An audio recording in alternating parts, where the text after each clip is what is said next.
sejak kebangkitan ulama bersama pengikut-pengikutnya istiqomah dan setia jaga akidah dan sunnah Rasulullah. Alhamdulillah segala puji baginya ulama bersama pengikut-pengikutnya istiqomah dan setia menjaga agama nusa dan bangsa. Mari kuatkan niat kita, kita bulatkan tekad kita, terus lanjutkan amal kita, mengembangkan hikmah kita. Assalamualaikum warahmatullahi wabarakatuh.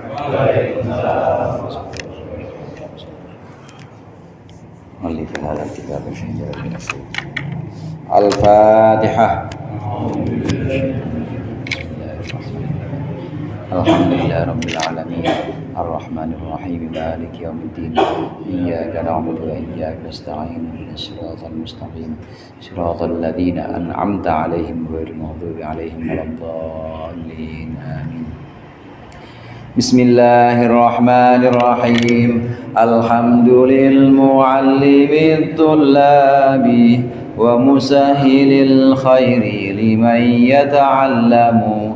Thumma as-salatu was-salamu 'alan nabi wa alihi wa sahbihi jayuzamu. Ya Rabbana kaffir 'anna dhunubana wa walidina wa liman huwa muslimu. Nad'uka Allahumma ilman nafi'a min yawmina ilal hisabi yaqumu. Amin amin amin wa ya fattahu. Amin amin amin wa ya alimu.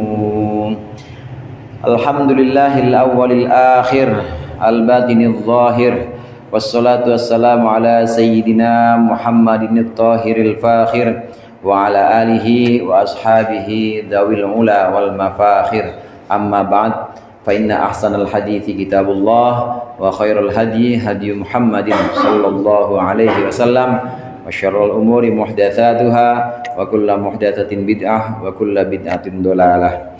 Segenap jamaah Masjid Al-Ikhlas, para ustadz, para hujjaj, hadirin sekalian, dan juga para sepuh, hadirin yang dimuliakan dan dirahmati oleh Allah Subhanahu wa taala. Alhamdulillah pada malam hari ini kita kumpul kembali untuk melanjutkan rutinan kita pengajian malam Senin, mengaji tafsir Jalalain. Mudah-mudahan apa yang akan kita baca menjadi ilmu yang bermanfaat fid dunya wal akhirah. Amin ya rabbal alamin. Surat Ghafir ayat 13 yang sudah kita baca terakhir pada pertemuan yang lalu. Pada surat Ghafir ayat 13 ini Allah menegaskan tentang wahdaniyah atau tentang keesaan Allah.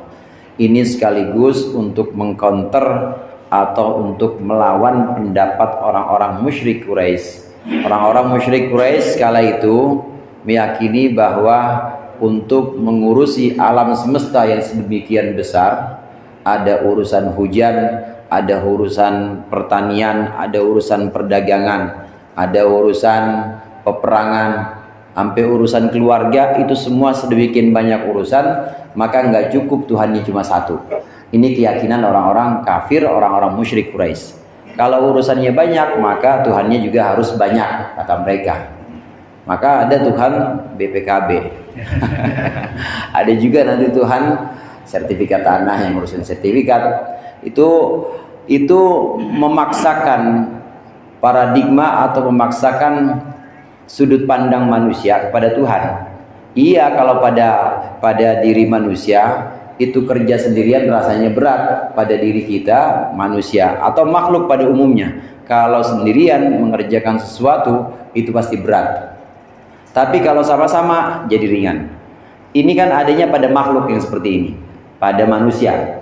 Kita ngerjain Maulid atau kita mengadakan satu perayaan Maulid, panitianya cuma satu, ketuanya doang, ketuanya Pak Haji Mul, wakilnya Pak Haji Mul, bendaharanya Pak Haji Mul, sampai nyebarin Pak Haji Mul juga. Berat nggak tuh kira-kira tuh? Berat. Ini mindset atau sudut pandang manusia. Ini yang seperti ini dipaksakan oleh orang-orang kafir Quraisy, dipaksakan. Tuhan juga berat, padahal tidak demikian. Yang namanya Tuhan ya Tuhan, yang namanya Tuhan sangat berkuasa dan sangat kuat. Oleh karenanya Tuhan wajib satu. Secara akal ini akal yang sehat.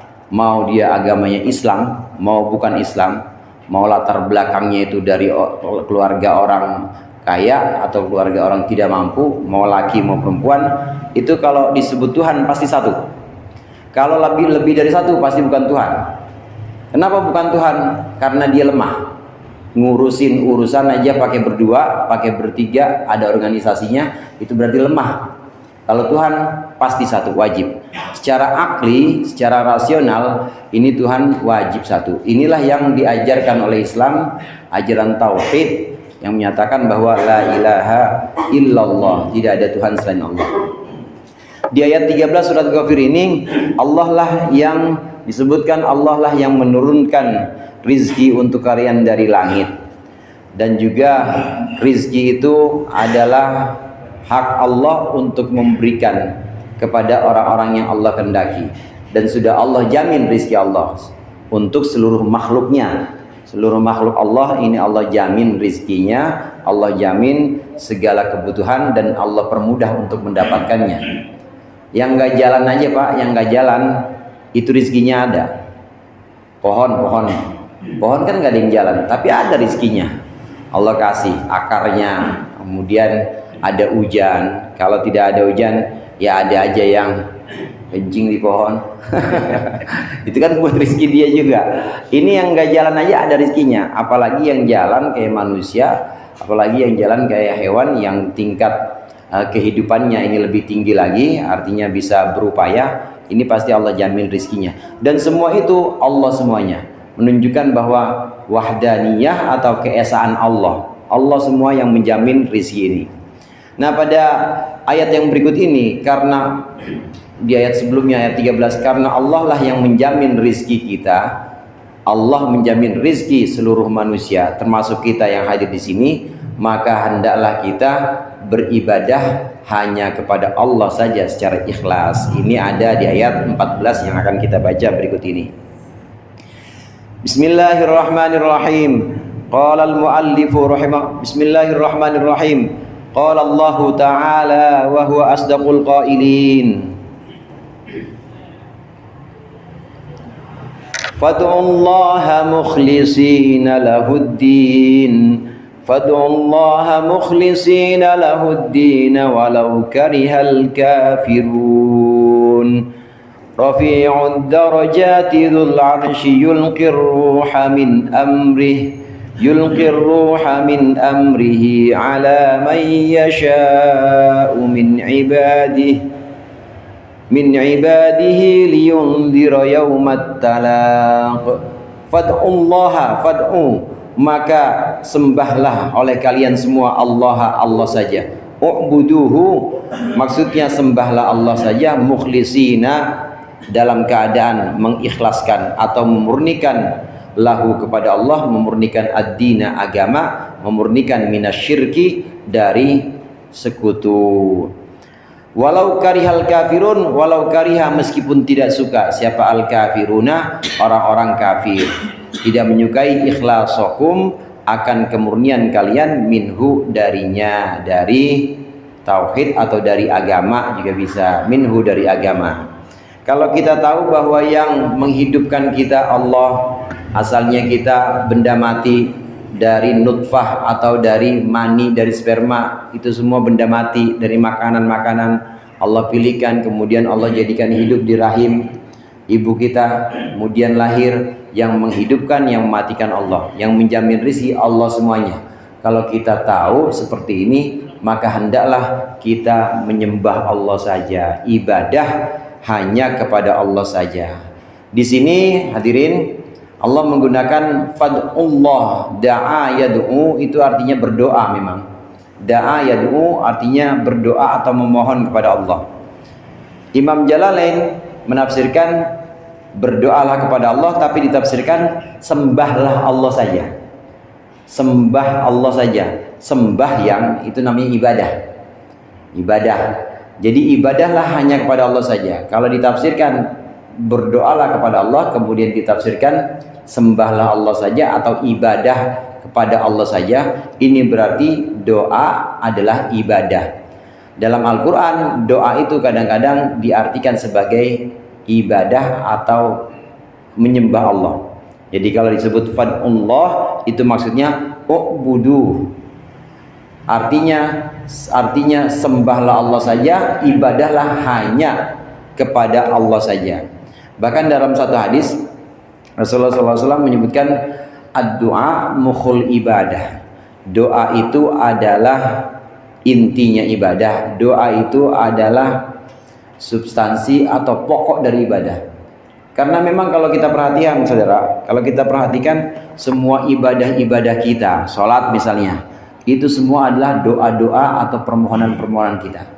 Ibadah seluruhnya itu adalah permohonan kita kepada Allah. Ad-du'a mukhul ibadah. Doa itu adalah inti dari ibadah kita. Kita sholat, ibadah bukan itu sholat? Ibadah. Kita sholat, ibadah kita ini adalah doa kita atau permohonan kita kepada Allah. Mulai dari awal, mulai dari baca inni wajjahtu wajhiya lilladzi fataras samawati, ini kita sedang memohonkan kepada Allah supaya benar-benar kita jadi orang yang menghadap kepada Allah. Iyyaka na'budu wa iyyaka nasta'in, hanya Engkau yang kami sembah dan hanya Engkau yang kami mintai pertolongan. Doa juga. Rabbighfirli warhamni wajburni, doa juga. Ketundukan kita, sujudnya kita, rukuknya kita, itu adalah permohonan kita. Permohonan supaya Allah melimpahkan rahmat, melimpahkan sayangnya Allah kepada kita. Jadi bentuk sholat, mulai dari bentuk gerakannya atau bacaan-bacanya, semua adalah bentuk permohonan supaya Allah sayang pada kita. Ini sholat nih. Ibadah-ibadah yang lain juga begitu. Kita diperintahkan puasa bulan Ramadan, nurut perintah Allah, kutiba alaikumusiyam. Ini juga permohonan supaya saat kita nurut kepada Allah, maka Allah sayang kepada kita. Kita mohon dengan ibadah itu rahmat Allah turun, sayangnya Allah kepada kita turun. Sedekah atau zakat itu juga ibadah. Nah, dalam ibadah sedekah, dalam ibadah zakat, di situ juga ada permohonan kita supaya Allah menurunkan rahmat atau menurunkan sayangnya kepada kita. Sayangnya kepada kita Allah menurunkan dengan lantaran ibadah-ibadah itu. Fad'ullaha, maka sembahlah Allah saja, jangan menyembah yang lain, jangan menyembah selain Allah. Ditegaskan lagi di sini mukhlishina lahuddin. Mukhlis itu artinya memurnikan, Pak. Jadi kalau ada al-ikhlas, namanya al-ikhlas ini namanya masjid yang murni. Murni dari apa? Murni dari campuran. Kalau murni kan nggak ada campurannya. Emas murni berapa karat? Nah, 24 ya, nggak ada campurannya, namanya murni. Susu murni nggak ada campurannya, murni. Ibadah kita juga harus murni, nggak boleh ada campuran apa-apa. Itu yang namanya ikhlas. Ikhlas itu memurnikan seluruh ibadah kita hanya karena Allah, bukan karena yang lain. Dalam pembahasan ikhlas ini memang ada beberapa tingkat ikhlas. Ada tingkatnya ikhlasnya orang awam, ada tingkatnya orang khusus, ada tingkatnya orang khususul khusus. Yang penting tingkatnya orang awam dulu dah, kita harus masuk ke situ. Kita harus masuk ikhlasnya orang awam. Nah, kalau belum masuk ikhlasnya orang awam, ini namanya udah bukan ikhlas lagi. Pasti ada campuran. Nah, campurannya itu paling sering adalah riya, paling sering adalah pamer. Karena ibadah yang harusnya ditujukan hanya untuk Allah, tapi ternyata ibadah ditujukan untuk selain Allah, ditujukan untuk manusia supaya dilihat orang, namanya riya. Ada macam-macam memang riya, Pak. Ria itu ada ria dalam agama, dalam ria dalam ibadah. Itu ada ria dalam segi penampilan, ya pakai sarung, tapi pengen dilihat orang biar dikira santri nih, atau pakai celana cingkrang di atas mata kaki biar dikira sunnah. Ini paling sunnah, ini paling hijrah. Kalau niatnya karena pengen dilihat orang, ria. Tapi kalau niatnya karena Allah, enggak ria. Ini ria dalam bentuk penampilan pakaian. Ada penampilan badan. Penampilan badan itu ria penampilan badan, matanya, mukanya dibikin pucat. Matanya merah. Ngapa bang mata pada merah, muka pucat banget? Saya habis tahajud semalam. Biar orang pada tahu kalau dia itu sering nangis malam. Ini ria penampilan badan. Ada penampilan pakaian, ada penampilan badan. Ada ria lisan. Ria lisan itu ibadah, semua bentuknya ibadah. Kan kayak tadi yang saya sebutkan, pakai sarung, itu kan semua ibadah semuanya itu. Ibadah. Kemudian tunduk atau tawadu, jalannya nunduk aja jalannya, pokoknya nggak mau ngeliat apa-apa, pokoknya nunduk aja. Tapi dalam ketundukannya dia pengen dilihat sama orang, ria juga. Jadi jangan terus kita nunduk aja jalannya, tapi dalam hati gue pengen orang-orang ngelihat kalau gue ini tawadu, ya. Kalau begitu ria juga, meskipun kelihatannya tunduk. Itu namanya ria dalam bentuk penampilan badan, dilemes-lemesin, ditunduk-tundukin. Itu namanya ria penampilan badan. Ada penampilan pakaian, ada ria lisan. Ria lisan itu dia baca Quran tapi bukan untuk Allah, untuk didengar sama PSP supaya dapat gratis dimsum. Supaya dikasih gratisan. Mana PSP? Supaya dikasih gratisan. Atau dia baca Quran supaya dinilai sama juri.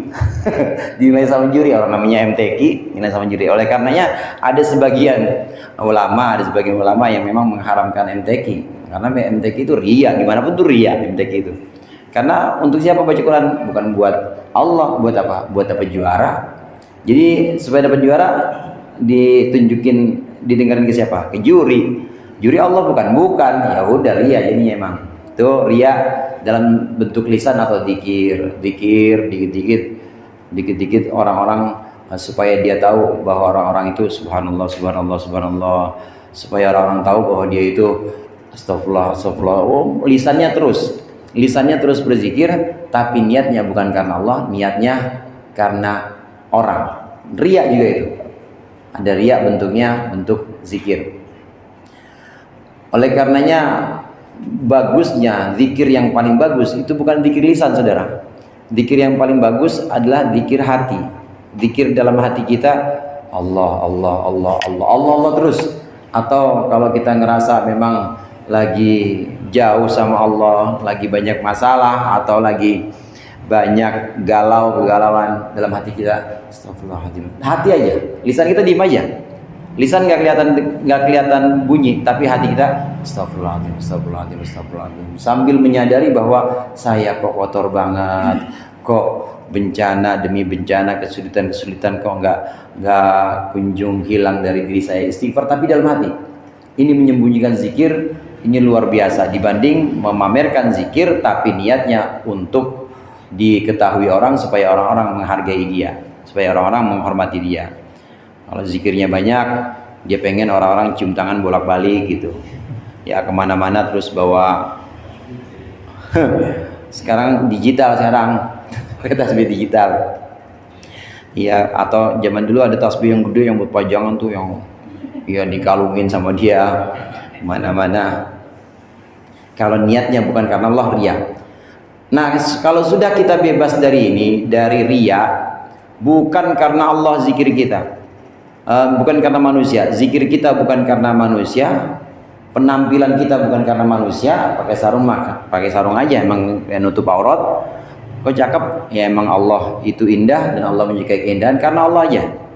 Kemudian zikir subhanallah, manta salam, bukan karena manusia, tapi karena Allah. supaya Allah menurunkan rahmatnya. Kalaupun karena manusia, ngajarin makmum, boleh yang kayak begitu. Nah kalau sudah lewat itu, ibadah-ibadah kita bukan karena manusia, ibadah kita hanya karena Allah, udah masuk ikhlas itu. Asal nggak ada campuran buat selain Allah, buat manusia atau dilihat manusia, asal tidak ada campuran pengen show up atau pengen nunjukin kepada manusia, maka udah ikhlas. Jangan distatusin. Sholat bikin status WA, yang kadang nengokin orang meninggal dibikin status rest in peace. Dibikin status semuanya innalillahi wa inna ilaihi raji'un ya. Itu namanya pengen lihat, bagaimanapun namanya menunjukkan itu ya, bikin status ya, namanya pengen nunjukin kepada selain Allah, itu menunjukkan pada manusia. Kalau sudah bebas, kita sudah bebas dari riya ini. Semua ibadah kita bukan karena manusia, bukan karena pengen dilihat, maka masuk dalam yang namanya ikhlas. Apain bang sholat duha? Pengen dilihat orangnya? Enggak. Pengen apa? Karena Allah aja. Emang nggak ada yang lain? Pengen supaya rezeki saya lancar. Nah yang seperti itu, boleh nggak yang seperti itu? Boleh. Apakah itu ikhlas? Ikhlas. Pengen bang tiap habis asar baca surat Waqiah aja, rajin banget baca surat Waqiah sampai hafal surat Waqiah. Pengen dilihat ya sama mertua? Enggak. Terus pengen Allah melihat aja, Allah yang lihat. Saya mah ada mertua nggak ada mertua masih baca aja. Pokoknya nggak pengen lihat siapa tapi pengen dilihat sama Allah. Emang nggak ada yang lain dari Waqiah bang fadilahnya? Ada sih kata guru saya, kalau baca Waqiah insya Allah bisnisnya, insya Allah usahanya lancar. Nah baca Waqiah karena Allah dan karena pengen hajat usahanya lancar. Apakah ini ikhlas? Ikhlas. Bangun malam udah ketahuan itu, jelas-jelas yang namanya bangun malam, orang-orang nggak pada tahu semua, dia doang sendiri, nggak ada yang dia pamerkan, nggak ada yang dia tunjukkan siapa, orang yang lain pada tidur. Karena siapa? Karena Allah. Nanti kalau udah tahajud pengennya apa? Pengennya kerjaan saya, usaha dan juga semua karir saya di kantor ini Allah naikkan, Allah angkat pangkat saya, angkat derajat saya. Karena dalam surat tahajud itu disuruh ucap Rabbi adkhilni mudkhala sidqi waj'alni Rabbi adkhilni mudkhala sidqi wa akhrijni mukhraja sidqi waj'alni min ladunka sultanan nasira. Di situ diantaranya adalah doa-doa untuk mengangkat derajat supaya karir saya naik. Sholat tahajud karena Allah dan karena pengen karir naik. Ikhlas apa enggak? Ikhlas. Udah ikhlas. Yang penting jangan nunjukin orang aja, jangan nunjukin manusia. Nah yang tadi saya sebutkan ini namanya ikhlasnya orang awam, ikhlasnya orang umum. Boleh orang baca satu dzikiran atau baca satu surat karena ada khasiatnya. Ikhlas nggak itu? Ikhlas, tapi ikhlasnya orang umum. Boleh nggak orang sholat duha tapi ngarepin rezeki? Boleh. Ya ikhlasnya orang umum. Seperti itu. Orang umum ini al-abror istilahnya. Al-abror itu orang-orang baik, semuanya orang-orang baik. Ini al-ikhlas apa al-abror sini? Al-abror itu orang-orang baik, kalau ini al-ikhlas, orang-orang ikhlas. Al-abror itu orang-orang baik. Kelompok yang pertama ini ikhlasnya orang-orang umum atau orang-orang awam, ini orang-orang baik semua yang ibadahnya bukan pengen dilihat manusia, bukan. Walaupun di balik ibadah itu dia masih ingin ada dunia, boleh. Masih ingin ada kelancaran usahanya, boleh. Namanya ikhlasnya orang umum atau ikhlasnya al-abror. Nah kemudian yang kedua, ada ikhlasnya orang khusus. Ikhlasnya orang khusus, dia sholat duha bukan karena pengen rizkinya di dunia lancar. Dia bangun tahajud bukan untuk karir, bukan. Dia baca surat Waqiah, baca surat Yasin bukan karena ada khasiatnya apa-apa, enggak. Dia nggak pikirin khasiat di dunia, tapi dia cuma pengen nanti di akhirat dapat ridho Allah, dimasukin ke surga.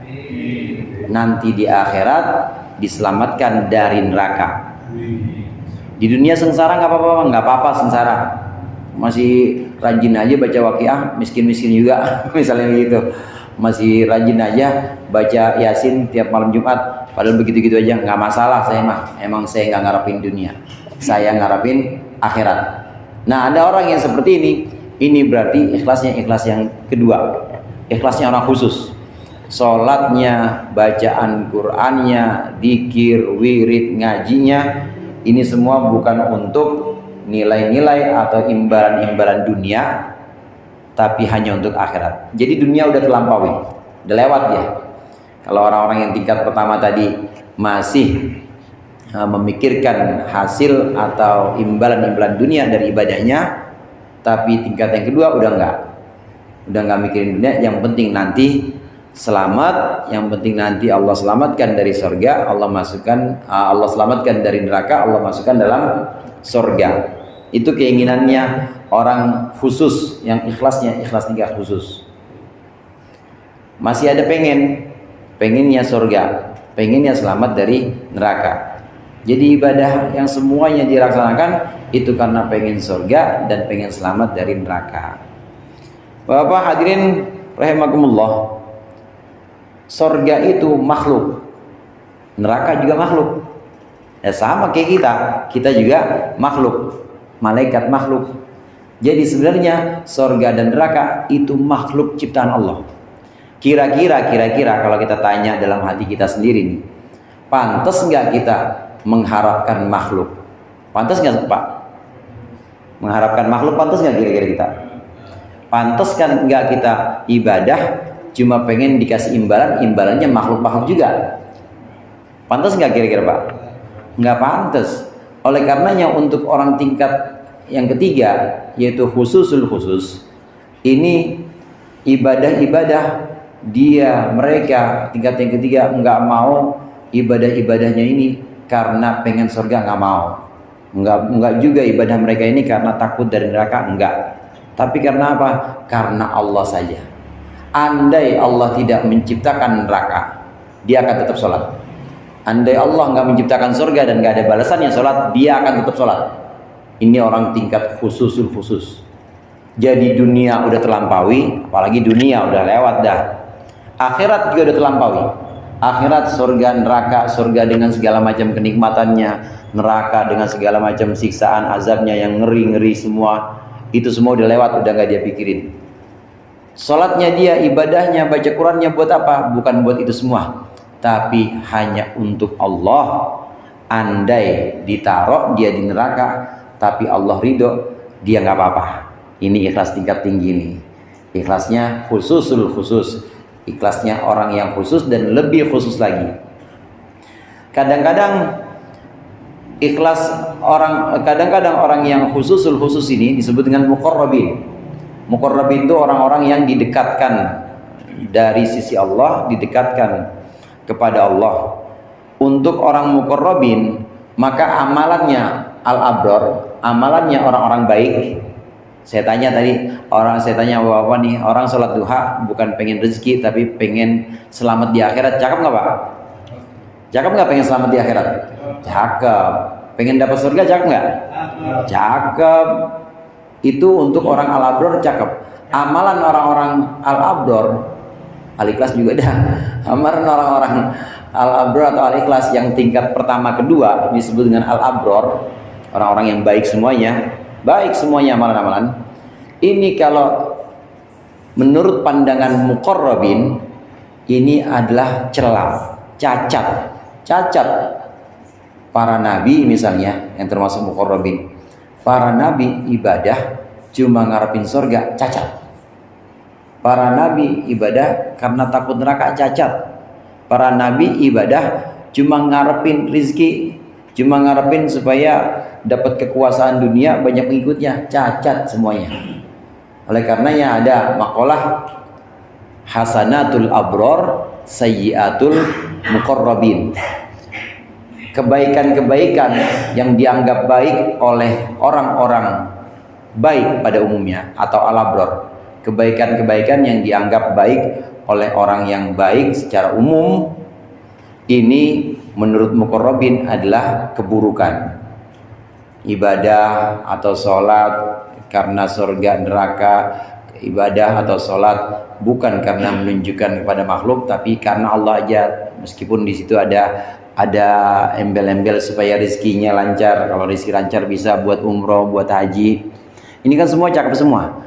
Tapi untuk muqarrabin ini cacat. Hasanatul abror, sayyiatul muqarrabin. Kebaikan yang dianggap baik oleh orang-orang al-abror atau orang-orang baik pada umumnya, ini cacat untuk orang muqarrabin seperti para nabi. Oleh karenanya para nabi, para wali-wali Allah, ini ibadah udah bukan karena dunia, udah bukan karena takut neraka dan karena pengen surga, bukan. Tapi hanya pengen Allah saja, ridho Allah aja yang dia pengen. Dia pengen ridho Allah.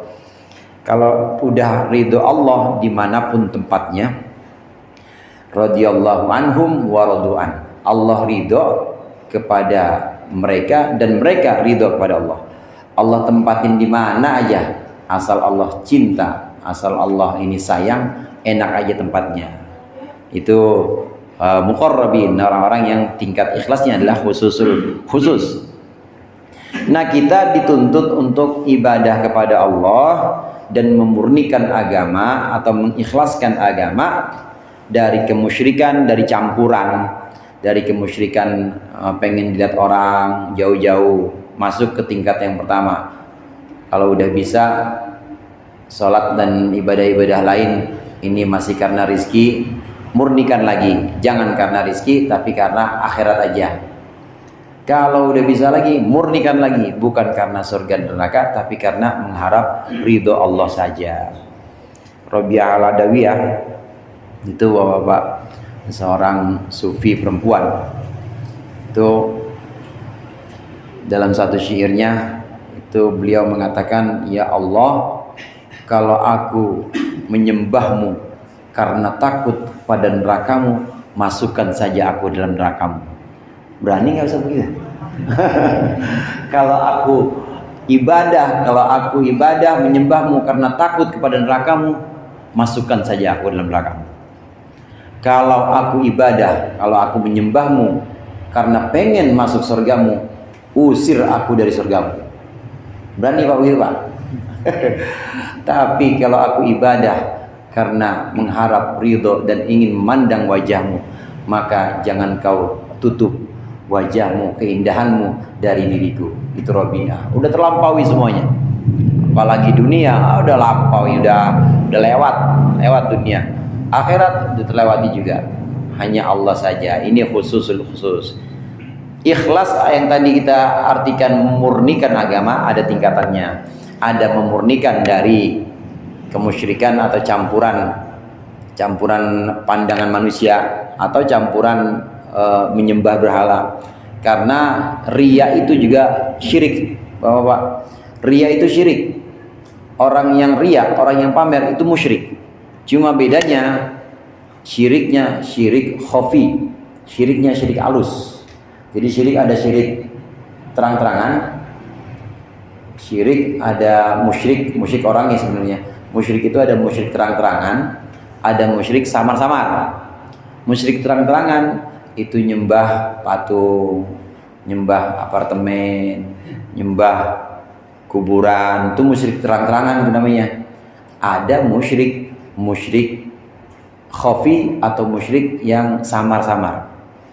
Orang yang ibadah sholat tapi dia mempersembahkan sholatnya untuk manusia supaya dilihat orang, mempersembahkan puasanya untuk orang supaya dilihat orang, mempersembahkan sedekahnya untuk orang supaya dilihat orang lagi, dia musyrik, dia menyekutukan Allah. Jadi dia pengen juga Allah lihat, tapi juga pengen lihat sama orang, pengen lihat sama manusia. Kan sama aja itu, musyrik juga. Dia menyekutukan Allah. Bedanya samar-samar. Dia nggak nyembah langsung, tapi dia sebenarnya nyembah orang-orang yang ngelihat dia. Karenanya dalam satu hadis Rasulullah sebutkan, ini orang yang riya, orang yang pamer ibadahnya. Di antaranya yang disebutkan dalam hadis itu para syuhada. Nanti kata Rasulullah, Rasulullah ada sekelompok orang-orang yang mati syahid kemudian diperintahkan oleh Allah masuk neraka. Kalian para syuhada, kalian orang-orang yang mati di medan peperangan, yang katanya syahid, yang katanya mati sebagai syuhada, masuk neraka kalian semua. Kata Allah, ya Allah, saya kan berjuang karena agamamu, kata orang-orang ini nanti di akhirat. Kata para syuhada, saya kan mati ini untuk membela agamamu. Allah Maha tahu. Maka Allah bilang, tidak, bohong kamu. Kamu maju ke medan peperangan cuma karena pengen dibilang berani.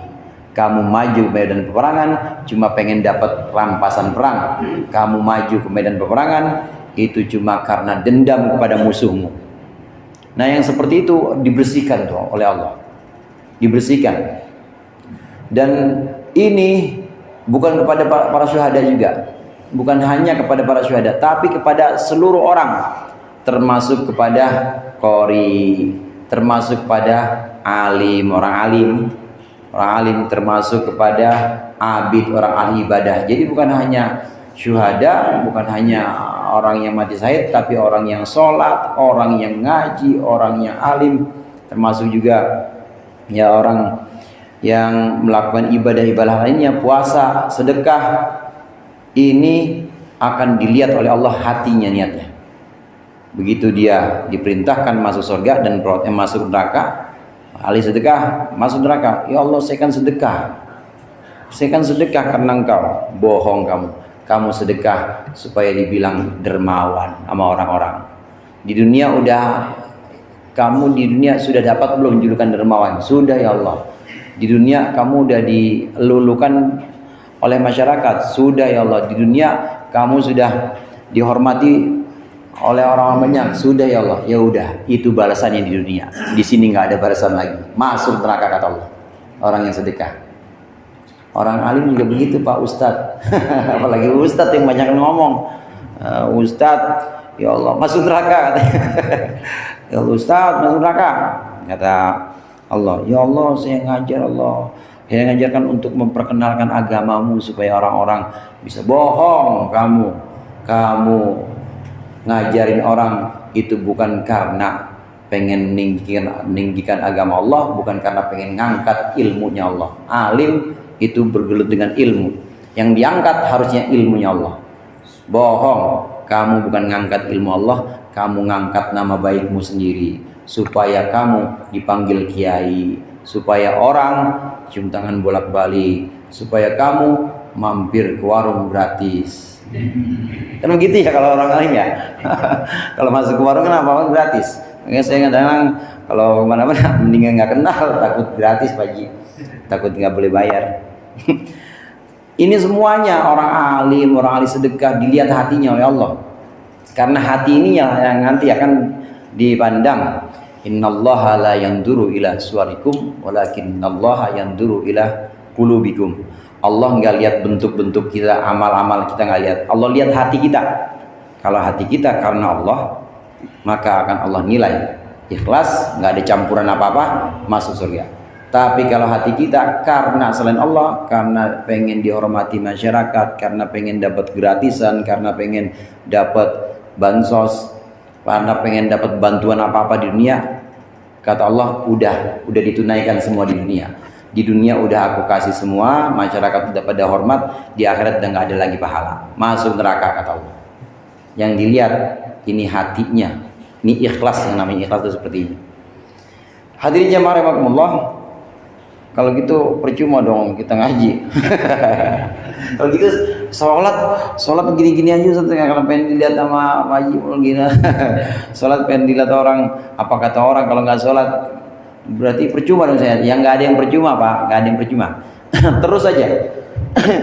Yang nggak boleh itu menunjukkan amal kepada manusia atau memamerkan amal kepada manusia. Yang disuruh berhenti itu berhenti pamernya, berhenti show up-nya, berhenti nunjukin kepada manusia, itu berhenti. Ibadahnya nggak boleh berhenti. Jadi di sini bukan saya ngajarin berhenti sholat, bukan ngajarin berhenti ngaji atau berhenti sedekah terus. Kalaupun masih maaf. Kalau masih ada pamrih supaya orang lihat segala macam, terusin aja, nggak apa-apa, terusin.